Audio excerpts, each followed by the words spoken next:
this is a tweet that probably could have been a column.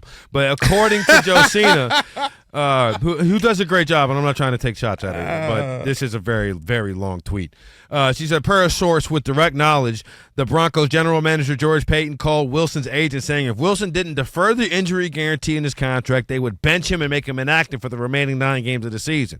I'm paraphrasing now. The only hang-up is then they go beat Kansas City 24-9. Mm-hmm. All right? Then Payton allegedly cited a documented call for his request was not due to Wilson's skill and performance when questioned on that point several times. Thereafter, the same source says that Payton reiterated the perceived threat a couple of days later. This request spurred additional negotiations over Wilson's deal, prompted Wilson's representation to get the NFLPA involved. Therefore, a source with direct knowledge says the NFLPA wrote a letter expressing its concern to the Denver Broncos, turn page. Right. And the injury guarantee that the organization will respect the quarterback's decision, but it did add that future decisions regarding the extent of Wilson's play would be deferred to by Sean Payton.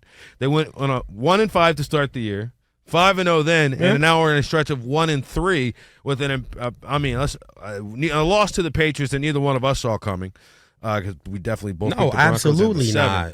And so now here we are. The Broncos' brass regarding modifications in Wilson's contract were not amicable and problematic with respect to the understanding of the collective bargaining agreement per Wilson's player contract and New York law. The Broncos do not share that perspective. Russell Wilson tweeted, "God's got me. Looking forward to what's next." Yep. So the question I have for you, VJ, and we'll talk about this very thing with Ryan McFadden, who's a Denver Broncos beat writer at the Denver Post at the bottom of the hour. He's got boots on the ground, folks, so we will get the real out of Ryan McFadden in just about a half an hour. But VJ, your initial take on the Russell Wilson benching, and where could you see him landing after this? All right, so I'll start here, man. Without making too much of a victory lap, this was part of my 117 Uncle VJ's NFL predictions. I said that Russell Wilson would be benched by week 9. Now, I missed on the week 9, but then when I hear the reports come out that they went to him and told him to defer the injury money or they would bench him, that was about a month ago from what I'm hearing and what the things I'm reading and seeing. That was a little while ago, so I might have cashed on that. On the bye week, October 31st. There we go. So per Josina, I was right there on very, very long where he was going to be. So we'll move on for that because I've been on Russell Wilson. Everybody knows how I feel about it. But I'm going to do something that I always pride myself on, and that's when you get new information, you're allowed to change your mind. So I'm with Russell Wilson on this right now. I'm defending Russell Wilson on this right now because I said on Martin and VJ on Saturday, I do believe he's done enough as a grown man, a professional football player, that you do not have to do him like this. They were going to do this to a Zach Wilson, a Sam Darnold, a Johnny Football. Hey, have at it. Merry Christmas. Open the gifts and tell him, go sit down in the corner because you ain't getting nothing else. No milk and cookies for Santa Claus. But this guy has been, one, a professional. He could be a diva. Okay, we know there's some Seattle stuff in the locker room, and there was some stuff with Percy Harvin and the defense and Sherman, Richard Sherman. Okay, that's fine. But I do think he's done enough in his career to at least be shown some respect. Men are on 2 things, appreciation and respect. That's how we gauge how people treat and love us. That's it right there, people. Appreciation and respect. What Sean Payton and the Denver Broncos are doing right now is BS. Let's just flat out call it, this is trash. You don't do a guy like this. That's really kind of just, trying to fit in. He's had an okay year. I know people want to throw the numbers. I think it's the 20-something touchdowns, the 6 or only 8 interceptions. That's fine. But he only has, I believe, 2 300-yard games this year. The league leader, Stroud and Carr, if anybody wants to know, it's 6. Right behind him, Howell, Purdy, and Tua with 5. So he hasn't had the big. Derek Carr? Yeah. Is doing what now? He's got 6 300-yard games this year. You want to talk about empty calories? Yeah. I'm sorry. Just go I got you. Trust me. You don't think I thought about you when I wrote this down earlier. But him and Stroud lead it. But just in comparison, just showing you guys where he's been this year, that's fine. But I do think this could have been handled a lot more professionally. I think this could have been handled a lot more man-to-man. While I was like, look, we're looking to move on, Russ. Let's work out something peacefully. Let's work out something, let's stay cordial with this. But to go to him and tell him if he waives that he doesn't waive the injury money that they're going to bench him, are you kidding me? That's crap. Let me give you guys some numbers right here. If they cut him, okay, that is $85 million of dead money. That post-June cut would count as 35.4. Next year, it would be 49.5. $5 million if they cut him. He's already guaranteed $39 million for 2024 and $37 million, an additional $37 million if he can't pass a physical by March. This is shrewd business by Denver. This really is.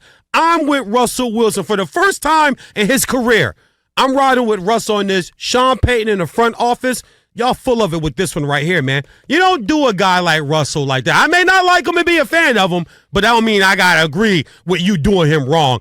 I'm there with that. As far as where he can go next year, that's the part that I think is gonna hurt him because who is looking for early to mid 30s quarterback who, might have seen his best days past in a franchise that feel like, okay, we might be right there on the doorstep of the cup. I would probably put that question to you. I could think Washington, maybe a team that could be looking for a quarterback, but where else? I think he'll actually have a big market because what's big? 5 teams, 6 teams, 3 or 4 teams. Because here's the deal: if I'm Russell Wilson, I'm going to go ahead and say I will be happy to play for the veteran minimum for whoever would like my services because here's the rub.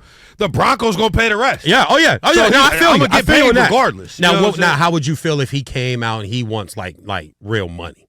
No, would it make you think they're okay? I don't know, Jim. All right. I'm just saying because like I just said in my little soliloquy there, he is a diva, Martin. Like we know this stuff, right? He is, and they're going. Trust me, there's going to be people in his ears like, no veterans minimum. You get your money. You ask for this.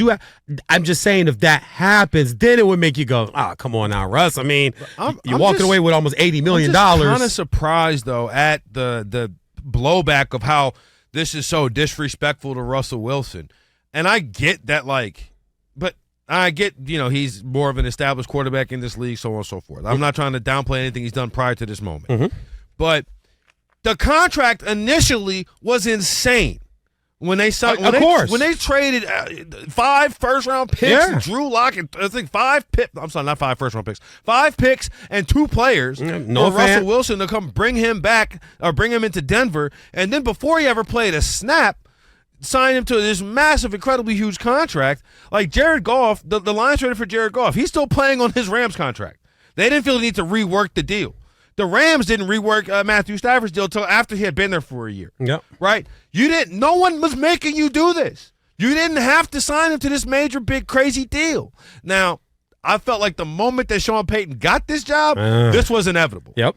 This was inevitable. If there was a reason that he is not playing, Russell Wilson is playing better this year than he did last year. It's not nearly as high as its highs in Seattle. All of those things are true. Is he better than last year? Yes. Is he as good as he once was? No. But when you're paying a guy that much money in your salary cap, you can't field a competitive team unless he's a big reason why you're competitive. Sean Payton went 1-5 to start the season with an embarrassing output against Miami, right? 70. Really, since then, we saw you moved on from Randy Gregory, moved on from Frank Clark, got younger players involved. What happens? Team goes 5-0 through that stretch. Now they're on another part of the back end, struggling now with the last 1-3, and again losing to the Patriots on national television was not great. What we saw him, just completely bitching out Russell Wilson on the sideline Thanksgiving Day. Oh my God, was not great. Yeah, that was wrong. Was it? No, that wasn't Thanksgiving Day. That was it was a Saturday standalone. I forget where it was, but it was in Detroit. It was not a good look. So I'm not trying to absolve Sean Payton of all wrongdoing here, but I'll tell you this. If cutting me a $50 million check to go away is disrespect, somebody come disrespect me. Yeah, I feel all of that. And listen, one thing I agree with you. One thing that did surprise me was the defense. And we're talking our colleague here, Bucky Brooks. He tweeted about it. Mike Hill, another colleague of ours, good friend, personal mentor friend of mine, he tweeted about it. There were a lot of people in this business and former players who ran to Russ's defense. I think that is because so many people do not like Sean Payton.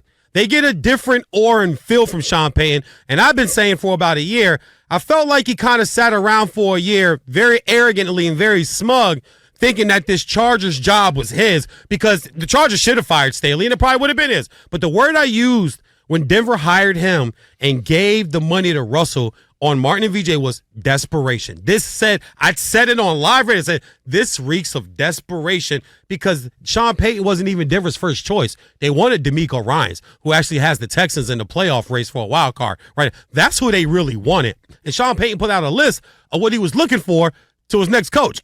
2 things: young quarterback, not in Denver; golf year round, not in Denver. The first 2 things on his list are not in Denver. So it felt like he was just desperate to jump in. They made a desperate move and gave Russ the money.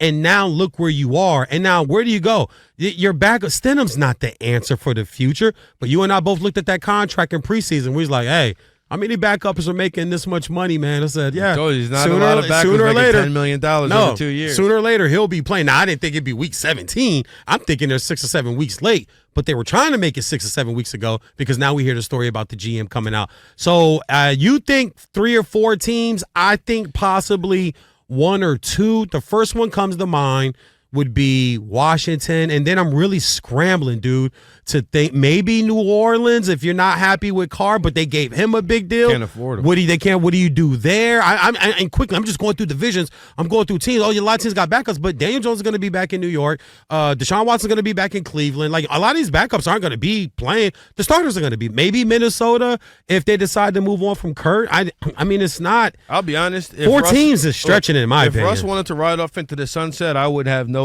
qualms about it. If he me wanted neither. to hang him up. Me neither. And go do whatever his post-career plans are, because I promise you this won't be the last time you heard of Russell Wilson. He will be doing something with his post-football career, wherever it is, whether it's, I don't know, TV or calling games. It'll probably become my least favorite announcer right after, because he's never going to say anything bad about anybody. Yeah, I don't see him calling games. I don't see him doing TV. I see him just kind of. I think he's chilling. A move like this too, Martin. We don't know him personally. I don't, but a move like this, something like this happen, it's got to hit your ego, right? It's got to hit you. And we'll touch more of Ryan McFadden when we get him on. But it's just, I'm on this side on this one. I know a lot of people are like, what? VJ's the fit? Yeah, I am on this one.